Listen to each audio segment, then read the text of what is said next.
Hey, Terrific Tommy's here. We're gonna clean your carpets. How much? How much? How much? How much you got? Hi, we're the carpet cleaning twins. I'm Bait. I'm Switch. You want to know about our 2-for-1 offer? If you're tired of going through the same problems every time you want your carpets cleaned, it's time you called us. I'm Barry Minkow, president of Z-Best Carpet Cleaning. We clean carpets with such care, I'll guarantee the work and our price in writing. Z-Best, the last word in carpet cleaning. All right, so I got a statistic for you. Not really a statistic kind of guy, but I think this one's relevant. Maybe you know this, maybe you don't, but 37% of all businesses at one point in their existence will be defrauded. Now, the Association of Certified Fraud Examiners has an even more staggering statistic because yearly they print out how much embezzlement, fraud costs the average company. So it's a serious topic. If you're still not convinced, let me provide one last statistic. I have always been from the camp that says that we who perpetrate fraud, and we're going to unpack my story as to how and why, but typically it's because of economic pressure, right? So I couldn't meet payroll, or a CFO couldn't meet earnings expectations, right? And they cooked the books, or a la Global Crossing case, or Enron case, whatever one you choose, or the Z-Best case, or Crazy Eddie Antar, or we lie about what we owe or lie about what we earn. That's all white-collar crime is. Now, that's still true, but guess what happened with COVID-19? A brand new statistic. This is new. This is fresh. You can impress your friends with this one. $200 billion in COVID relief fraud. Now, mind you, not the crooked Wall Street CEO like Barry Minkow or whoever you choose. This is the average person during a pandemic who thought, A, there's no perception of detection, B, there's no perception of prosecution, nobody's looking, nobody's gonna look. We're in a pandemic. There was a lot of unknowns at the time. I want that new house because that's what they did. I mean, how many stories do you have to read? Just Google them about, well, he lied to get PPP funds, said they had more employees than they did, made up companies that didn't exist. So these weren't people under economic pressure like I have argued in the past. These are just the average person. They may work in your company, but given the right temptation, right? So if there's one thing this COVID-19 thing taught us, please don't miss this, is $200 billion in fraud, and it's still counting. And the feds, to their credit, have prosecuted very quickly because it's their money, but that's another story. So you have the average person now saying, no perception of detection, no perception of prosecution, I'm going for it. And they bought houses and cars and they lied. They didn't even have to lie. Not that even if you have to lie, it's okay. I'm not condoning that. I lied, period. I committed crimes, period. There are no excuses. But look at what's changed. Look at what's changed.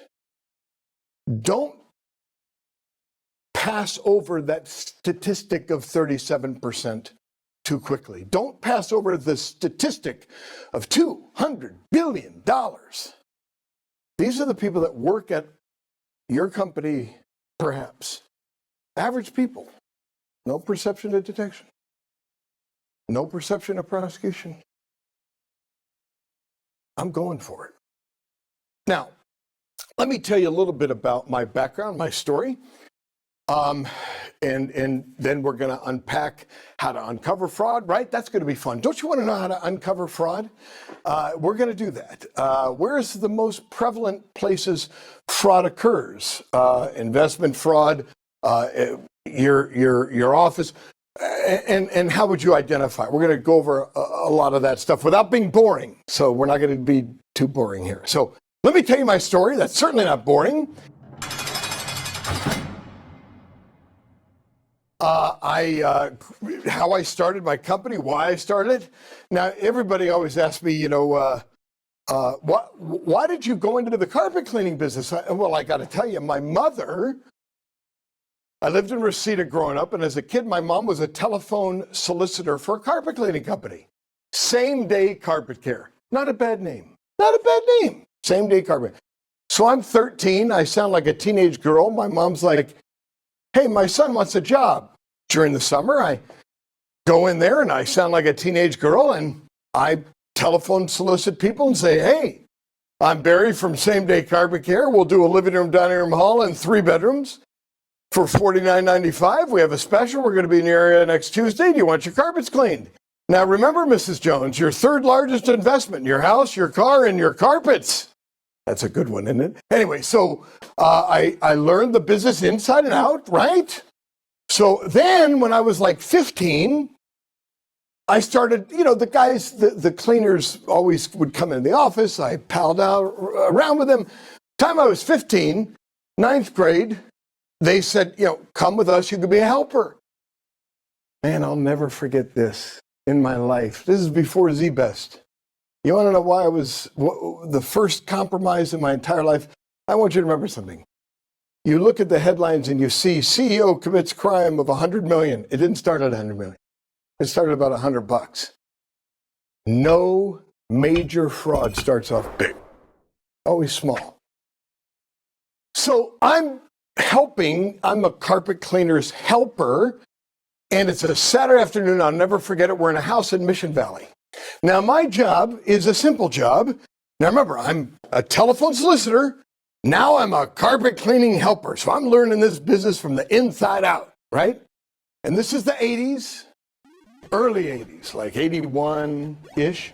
We're in a house in Mission Valley, and we clean the carpets, and then the big sale comes. I didn't do the big sale. I was just the schlep. Joel, who was taking me out, said, well, Mr. Johnson, your carpets need Scotch Guard. And he's like, what's Scotch Guard? And Joel goes into this, well, it's like a liquid plastic. It goes over your carpet. You don't feel it. But we charge by the square footage, so we only put it in traffic areas. We don't put it under your sofa. Nobody's eating under your sofa. So just to try, well, how much? So Joel pretends to measure that, and it's always the same price, $150. It could be a mansion. It could be a mobile home. It was always $150. Anyway, don't know what the magic was about that price. So he says, all right, go ahead and do it. And my job was when I was on, right? Go into the truck, get the Hudson sprayer, fill it with Teflon or Scotch Guard, and then spray it on and then rake it in with a carpet rake. You know, a carpet rake, it's like a carpet brush, right? So, and then we're good. Done it 100 times. I go in the truck, and I forgot to pack the Scotch Guard. My job, I'm the helper. Helper's job, fill up the truck with the equipment and the chemicals. That's all you got to do. Degreaser, deodorizer, Scotch Guard, shampooer, steam cleaner. I had done it 100 times. For some reason, I got distracted. Must have been the ADHD. Can you tell I got it? So I went in the car and cried. Seriously, I'm 15. I'm like, my career's over. I'm definitely gonna get fired. So I'm in the car crying, and Joel comes out and he says, what are you doing? Because it finally dawns on him that I'm not there. And I said, please forgive me, I forgot the Scotch Guard. He goes, is that why you're in here crying? And I said, yeah. He goes, look at me. And I looked at him, and he leaned into the car and he said, fill it with water, put a little deodorizer. He'll never know the difference. I was shocked. I mean, this is $150. So I, did what he said, and as I was spraying it, I was sweating. I was sure he was going to come behind me and say, that's not Scotch Guard. That's deodorizer mixed with water. You guys are, and he would shoot us or something. I was scared. I didn't know what, I'm 15. I'm impressionable. Joel was cool as a cucumber. Just spray water. They'll never know the difference. Well, as it would be, I was able to finish the job, and I got back to the office and I waited for the phone to ring. I was waiting for Marge from CSI to call and say, Barry, we've analyzed these fibers. We're on to you. You just sprayed water instead of Scotch. No call came. Did you hear what I said? Did you miss that point? I learned early on that you can compromise your integrity, make a financial gain, and unlike bank robbery, the consequences don't immediately follow the action, and it reinforced the behavior. So long before I ever opened the doors of Z-Best Carpet Cleaning in 1982 October out of my parents' garage, I had already been trained to compromise my integrity. And I learned that the consequences don't immediately follow the action, and it reinforces the behavior.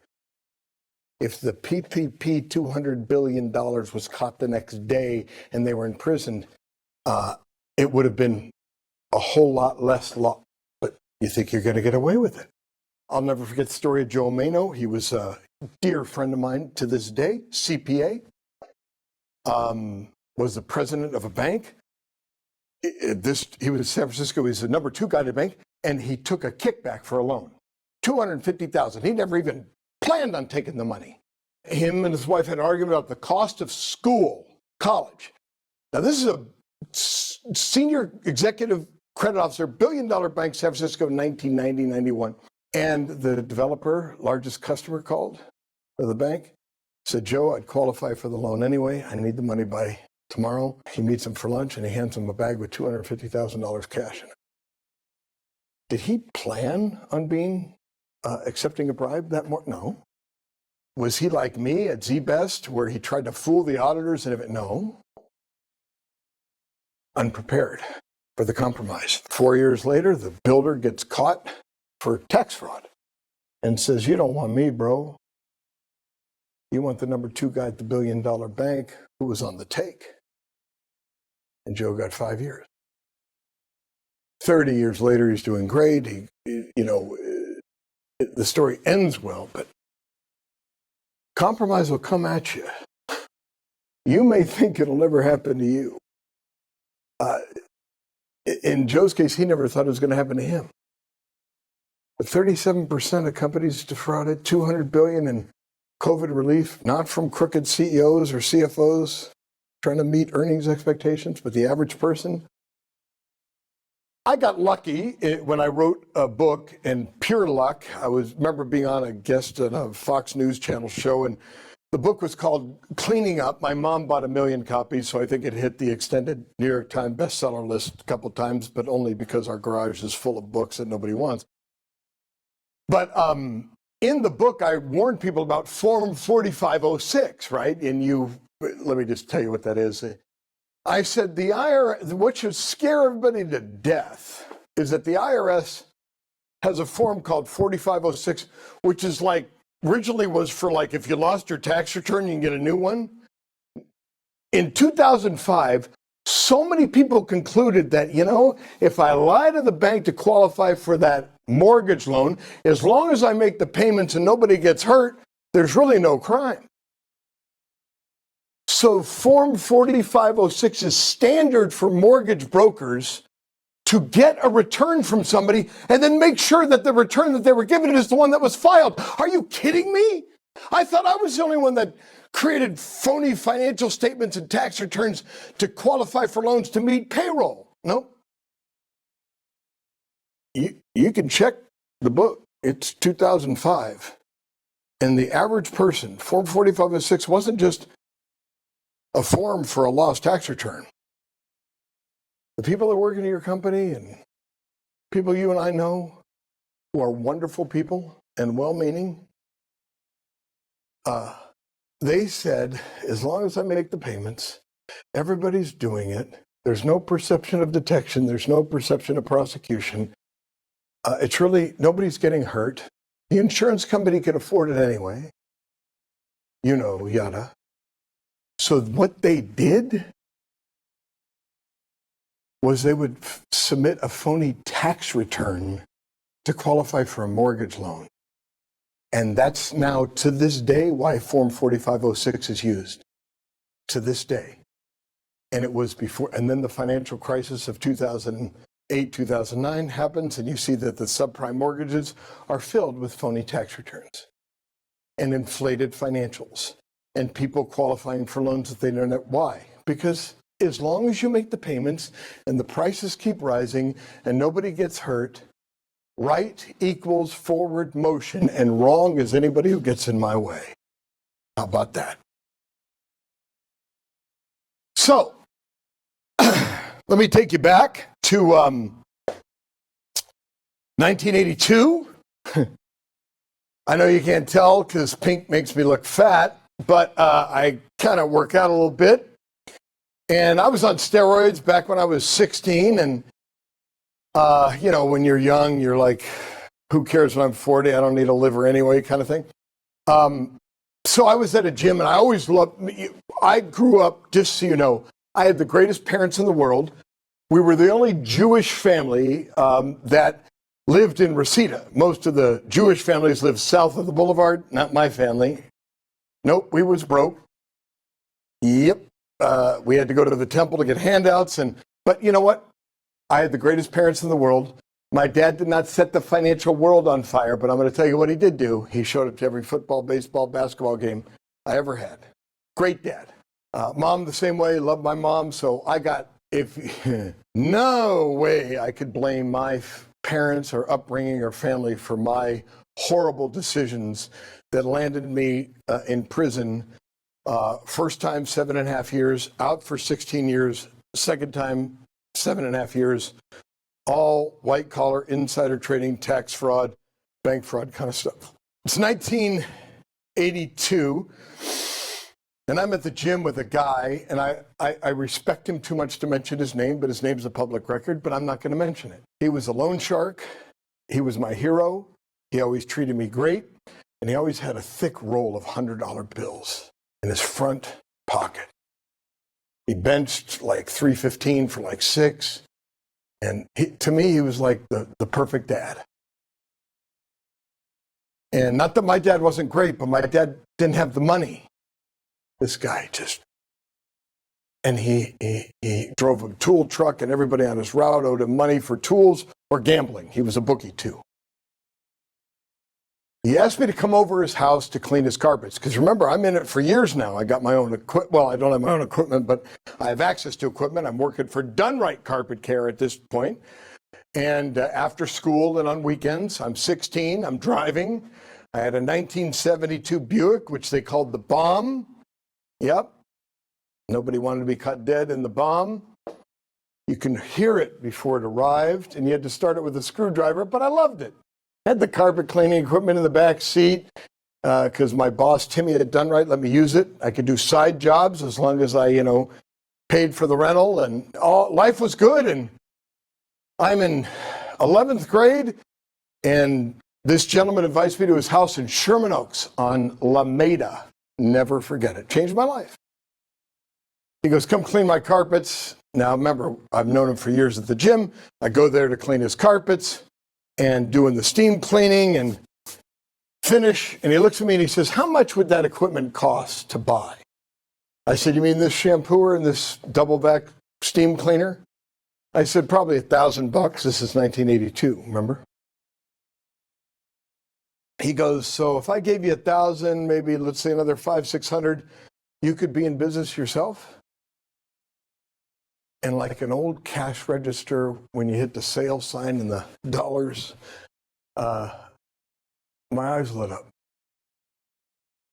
I said, yeah. And he wrote me a check for $1,600. And the interest was $200 a week, interest only. Because that's what he did. He liked me. But business was business. So I got a $200 a week interest only debt to service while I'm a junior in high school. And out of my parents' garage in October of 1982. I started Z-Best Carpet Cleaning, and I instantly fell in love with it. And let me tell you why. Not because I loved being in debt to a bookie, not because I loved carpet cleaning so much as opposed to some other profession. I'll tell you what I loved. The media attention was almost immediate. I helped the process by manipulation.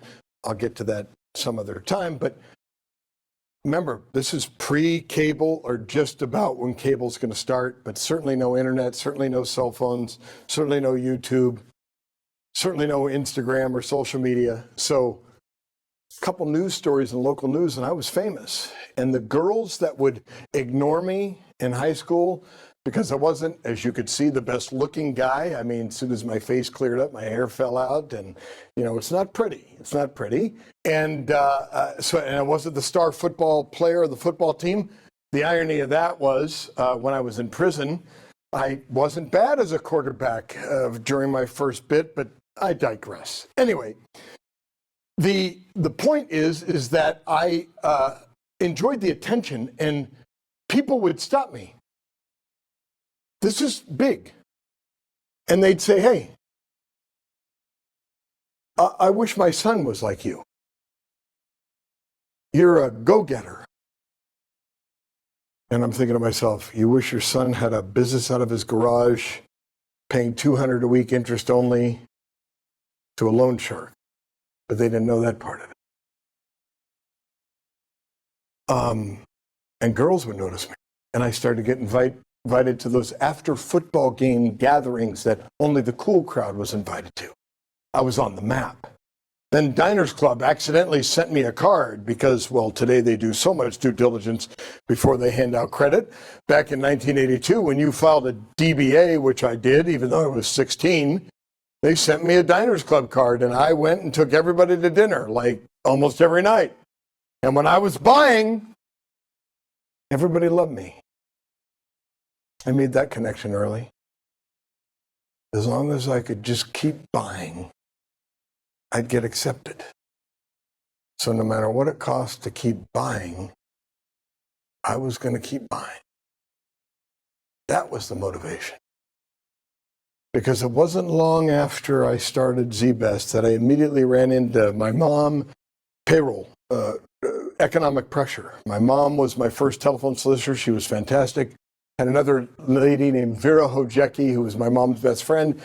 We all knew each other from years in the carpet cleaning business. They were great solicitors, so they got appointments, but I could only do them after school and on weekends, so I had to hire carpet cleaners that typically stole from me because they're like, you're 16, come on. And carpet cleaning is an easy entry business, so it doesn't really attract like the Harvard grad, right? So anyway, so I was often taken advantage of. And I felt like I had to make a decision. Payroll was coming. I couldn't meet it. Every time I'd open a checking account, they would close it because they'd find out I wasn't 18. And in California, a checking account is a legal binding contract at the time. So if you're not 18, you can't sign one. So I'd open one, I'd dress in a suit, go to the new accounts. Yeah, a lot of branches back then, Security Pacific Bank, California Federal.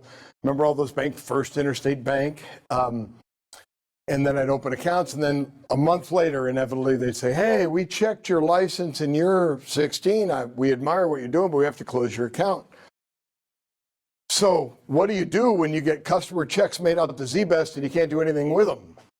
And by the way, that was what I called the company. Instead of The Best, I called it Z-Best, 4 Z's. And Best. And local liquor store right at my house, not far from it, where I grew up. My sister and I would go to this liquor store since we were 5 years old. And he had a check cashing. His name was Ben. He said, Barry, bring your checks here. I'll cash them, take a small percentage, give you money orders to pay your employees and bills, and you're good to go. I believe in you, Barry. I admire you, Barry. I'm proud of you, Barry. It's addictive. But nobody knew the truth. Nobody knew who I really was in the juggling act. And one day I went to his store. It was a Thursday, and Friday was payroll. And I had some checks, but they weren't enough to meet payroll. And back in 1982, 83, when I did this, he had general money orders that you'd pull a money order, then you had that machine that you went like this, and you cranked down and it imprinted the number, right? The amount. And so he always trusted me to do that, and I'd give him the checks and show him the amounts, and he'd scribble something, and that was that. Well, he went to the back. I looked both ways. I was $380 short of payroll. Time just kind of stood still. It's like 7:30 at night on a Thursday night.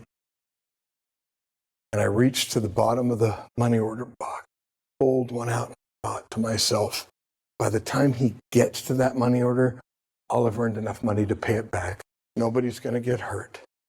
I'm sure every businessman does this to meet payroll.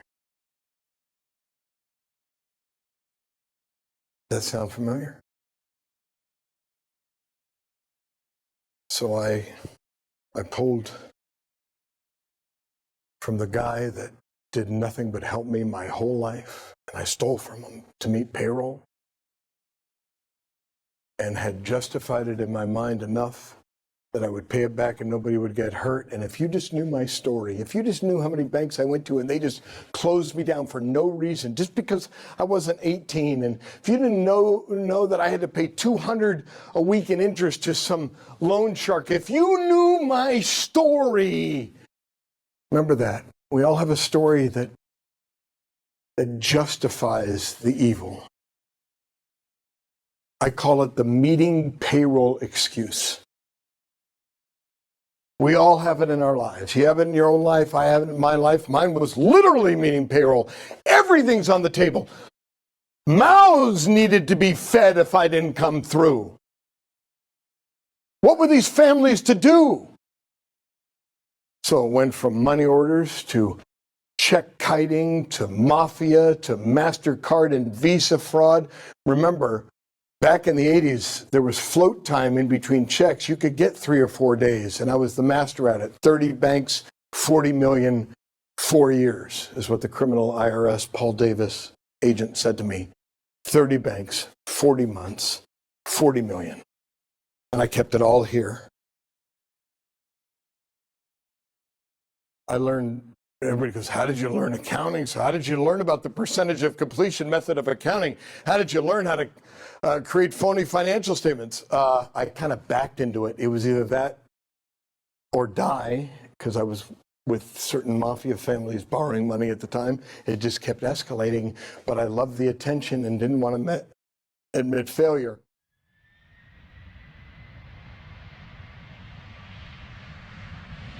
I was on a plane flight cross country several weeks ago and saw the Madoff movie, a documentary on Netflix, and very worth you seeing. In 1962, 63, it was like 30 grand he had lost of investor money, and his father-in-law ultimately bails him out, and he pays everyone back. And he was confronted with a choice of telling the investors that he was a failure, the truth, or being a liar.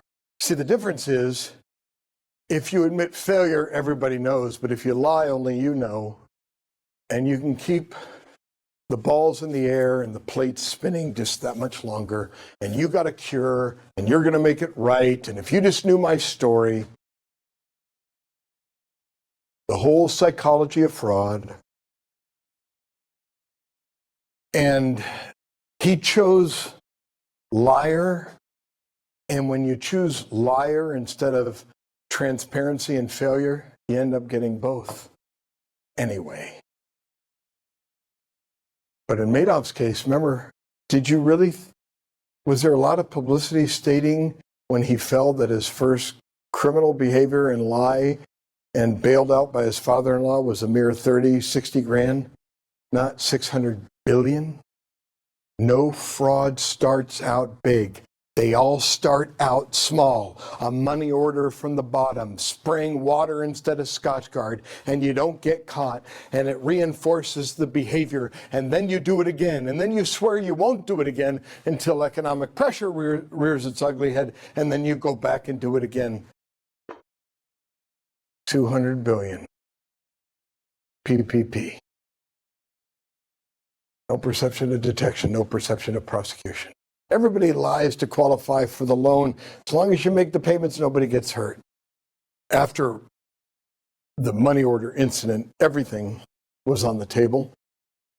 Check kiting, MasterCard and Visa fraud. Let me tell you how that worked. Anything to create a float.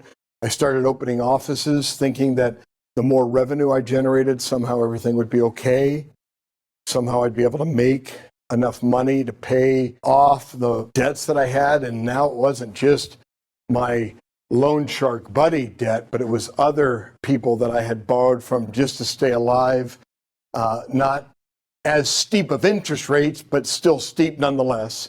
Because what bank wants to lend money to a 17-year-old carpet cleaner with minimal assets and who's not even allowed to sign on a legal binding contract? So I had an excuse. I had a license to steal. I had a license to lie to investors and misrepresent, because all misrepresentation in white-collar crime is lying about what you owe and lying about what you earn. Show me one case where that's not true. Just one. You can't. It's all the same. That's why when we uncover fraud proactively, first thing we go for, what debt do they have that they're not telling us about? And normally and regularly, do people in the carpet cleaning industry generate 38% gross profit margins? As you look at social media and these private real estate, rat hole, ripoff, garbage investments, that say targeted returns 72%.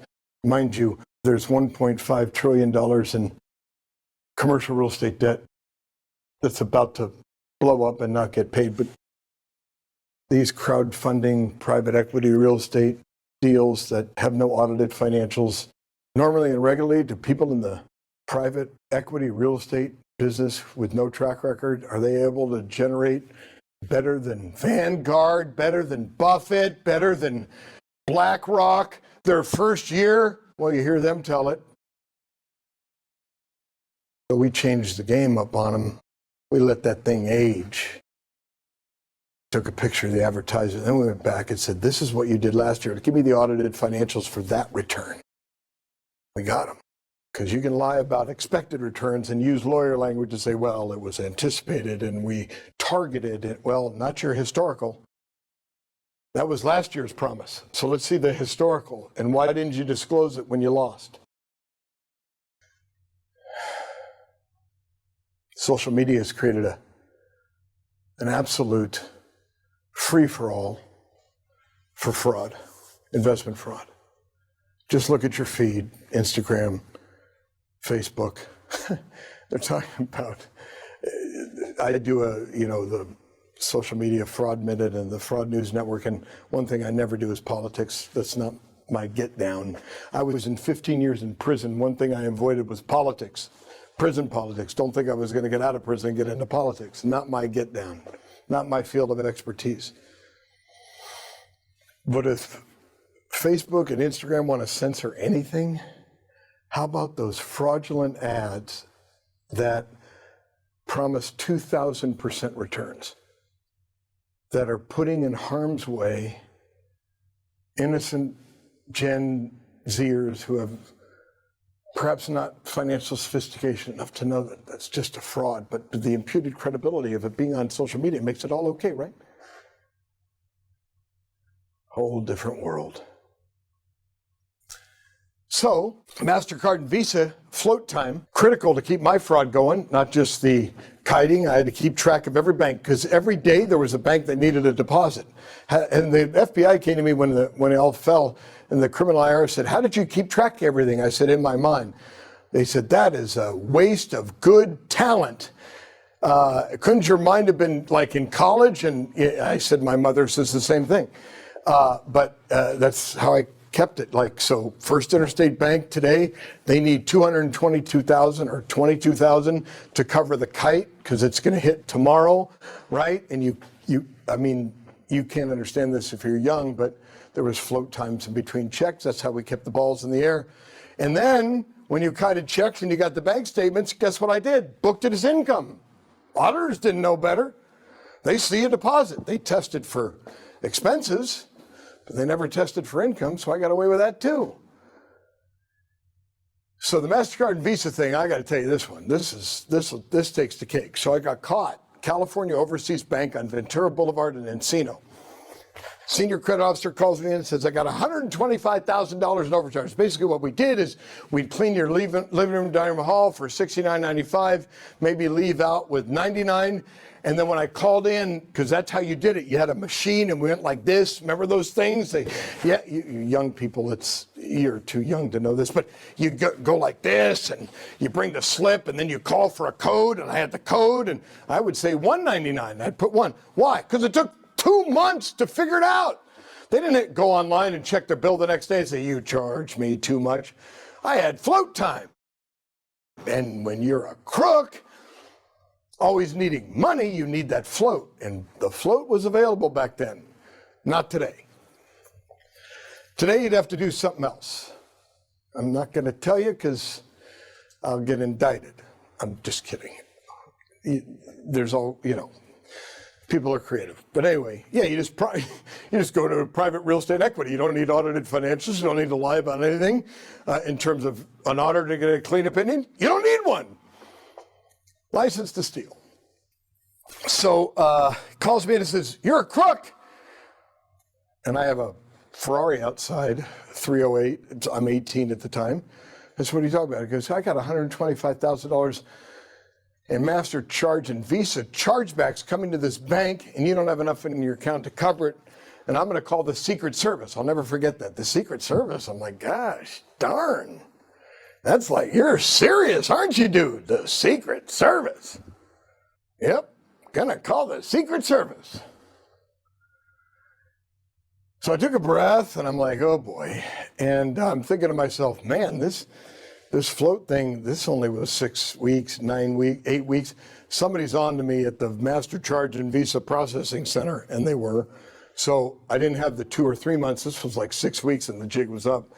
I'm like, darn, I need that money a little longer. So anyway, I look at the guy and said, okay, I'll tell you what I'll do. You call the Secret Service and tell them how an 18-year-old beat your bank out of 125 grand. I'm sure your depositors will feel real safe and secure knowing that the internal controls at this bank are so good that an 18-year-old just hit you for 125. Or here's the pink slip to my Ferrari, the pink slip, it's paid for. And I'll sign a 30-day note and I'll have your money back in 30 days.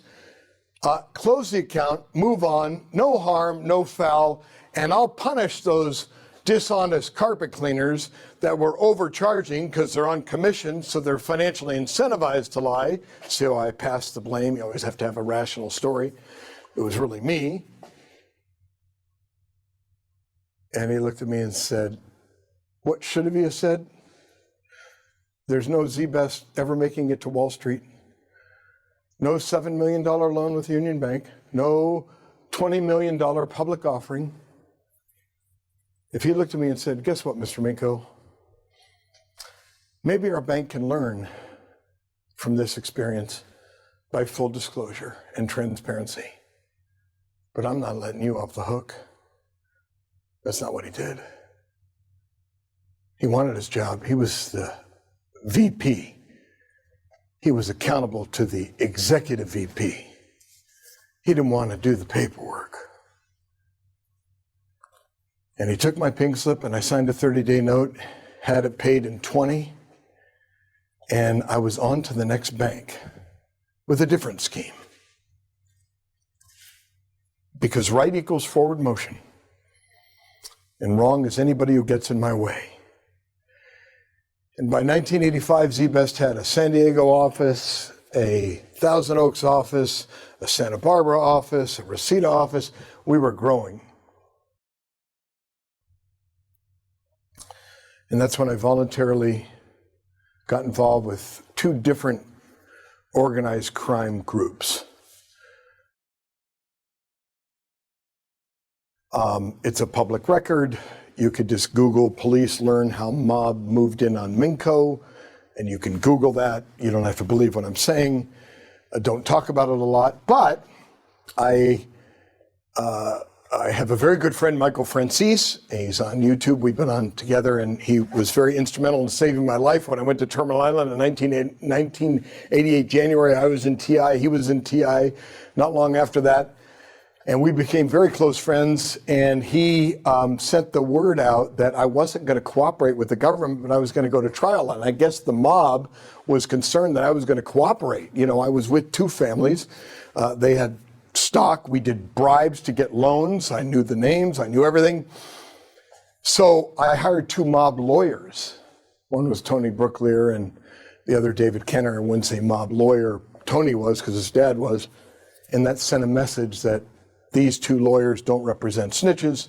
I went to trial for 4.5 months, got a 25-year sentence under the old law. I was guilty, and only in prison can you be a hero for fighting the government, lying, and weird ethics in prison. But anyway, I fast forward.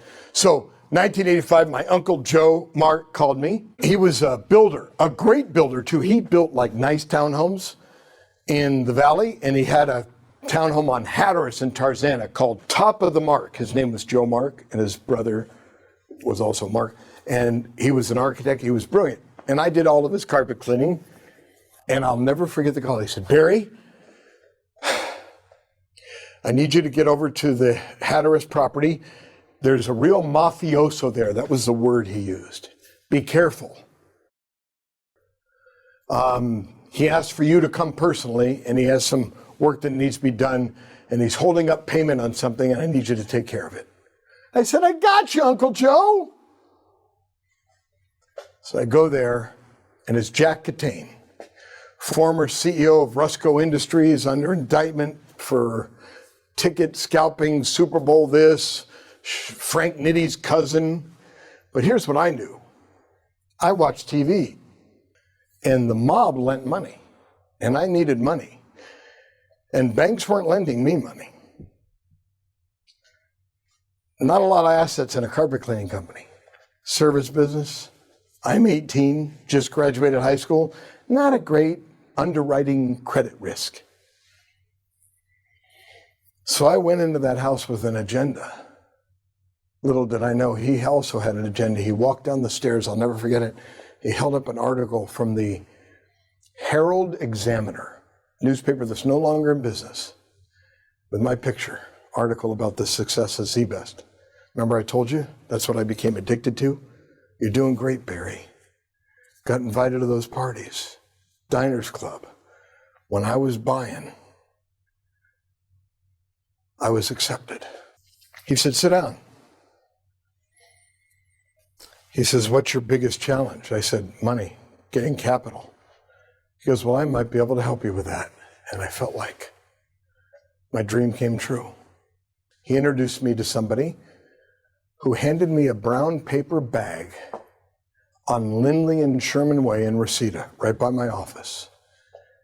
And he says, you pay the juice just like that. He was from Boston. $12.50 a week. You keep it as long as you want. But don't miss paying the juice. $1,250 a week on $25K.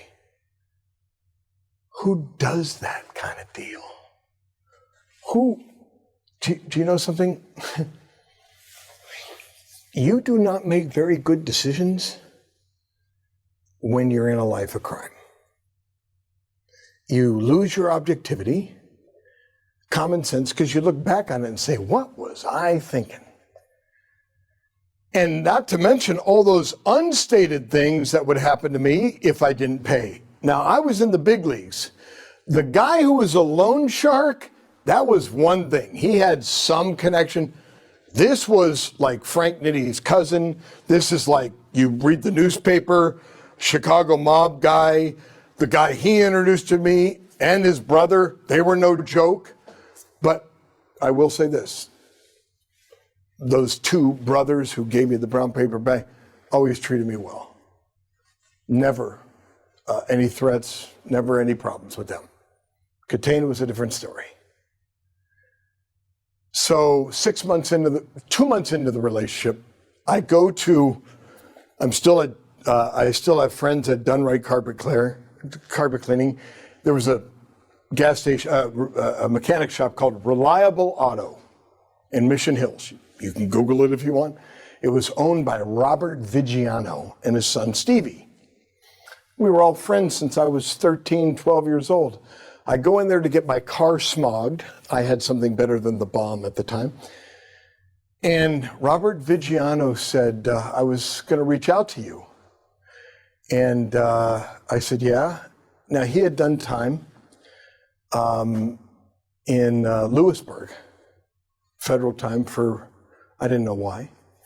He said, I understand you're involved with a pretty bad guy. I said, what are you talking about? He goes, Barry, I know about Catane, and I just want to tell you something. I can get you out of that relationship. You see, Catane moved into my office. He didn't tell me he was going to do that.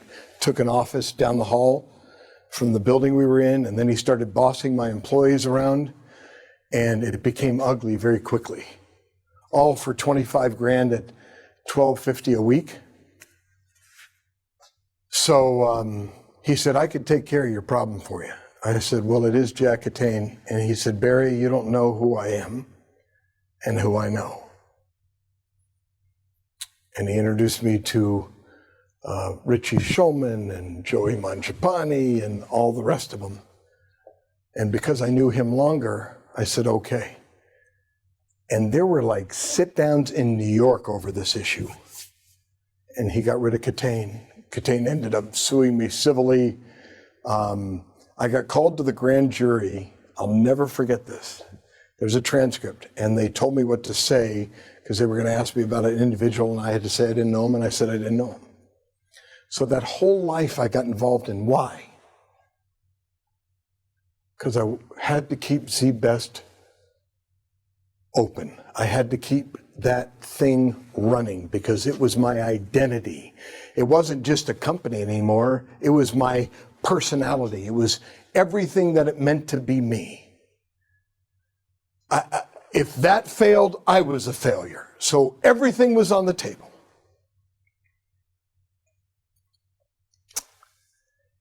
And what I did was I had to think of a cure to get out from all of it. The offices weren't making enough money, so I decided finally to go public on Wall Street and do a public offering. And that meant 3 years of audited financial statements, and it meant fooling the auditors, and it meant lying upon lies and getting bank loans. And all this was justified by me simply saying, it's temporary. I got to pay these people. I got to keep the company alive. And if I could just go public, ready? Now don't miss this because this is how we're going to close, and I'll go on to the next segment. It's called The Cure. I didn't think, I need a cure. I backed into it. I said to myself, the only way out, paying off the mob, paying off the Ponzi, because we were lying about how much money we were making. Remember, I told you that's what white collar crime is, pretending to be profitable when we were not. And I had to have a cure. Do you know something? I never met a white collar criminal who didn't have a cure.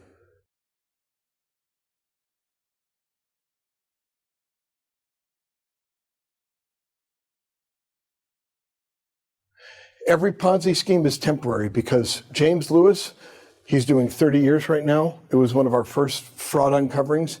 $300 million fraud hit some Hollywood people. He was one good trading day away from making it all back. So was Nick Lesson at Barings PLC. One good trading day away from covering up the $1 billion in losses that he was hiding. One, the cure. The cure is the biggest lie of white collar crime, of financial fraud. Because in our mind, it's temporary, and we're going to pay it back. And I'm going to go public. And I'm going to raise money I don't have to pay back because it's equity. And I'm going to go legit. And it was all a lie. Because when you spray water on carpets, and when you steal money orders to meet payroll and don't get caught afterwards, when economic pressure rears its ugly head, you're going to go back to doing that again.